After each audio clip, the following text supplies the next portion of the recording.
To begin with, I heard you've lost your memories.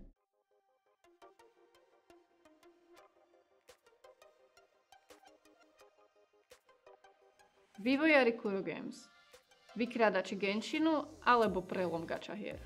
Obe hry fungujú na princíp open worldu, kde môžete hrať za rôzne postavy. Tieto postavy viete získať z gacha banerov, takisto ako ich aj zbranie, ktoré vlastne využívate na to, aby ste posilnili si nejaký konkrétny charakter. Príbeh je v základe kvázi aj rovnaký. Genshin má vlastne hlavný protagonista, má nejakú amnéziu, snaží sa precestovať svet, aby zistil niečo aj o sebe a svojom súrodencovi, kdežto Wuthering Waves je vlastne tiež hlavný protagonista, má amnéziu a snaží sa precestovať svet a zistiť niečo o sebe a svojej minulosti. V týchto hrách sa viete zoznámiť aj s rôznymi postavami, či už sú to NPC alebo aj hrateľné postavy. Hrateľné postavy viete získať z gacha banerov a takisto aj ich zbranie, ktoré vám pomáhajú zvýšiť silu vášho charakteru. Tieto materiály môžete získavať zbieraním rôznych súrovín po mape, zabíjaním monštier, zabíjaných hlavných bossov, weekly bossov alebo aj tradovaním s NPCčkami.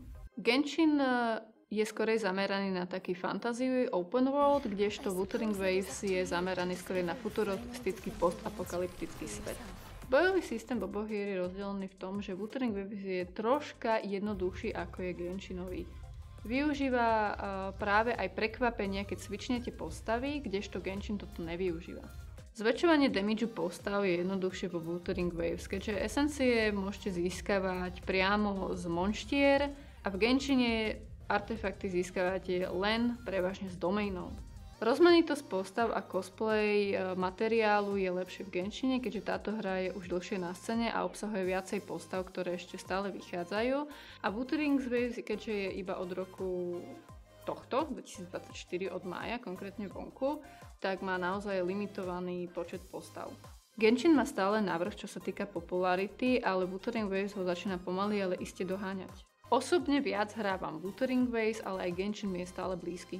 Ak by som mohla odporúčiť, určite by som odporúčala Wuthering Waves, keďže je tam aj skip button, ktorý je pre mňa osobne veľmi podstatný v hrách, pretože mňa už unavuje v Genshine nepodstatné questy riešiť tým, že musím preklikávať ako čubo vyslovene tie liney NPCčiek, ktoré sú naozaj nepodstatné pred príbeh a Wuthering Waves toto našťastie má.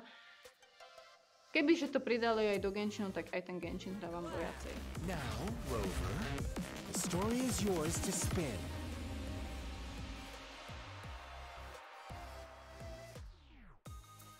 Ahojte, vítajte pri ďalšom šorte pre Anime Mesh, tentokrát so súťažou pre vás všetkých.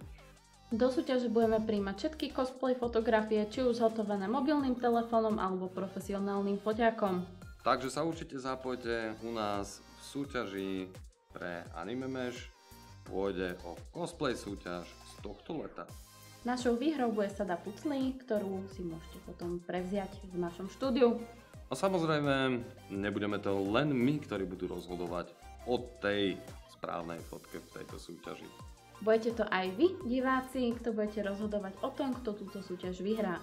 Takže posielajte nám vaše fotografie na animemesh.svk@gmail.com, aby sme mohli tú správnu vybrať.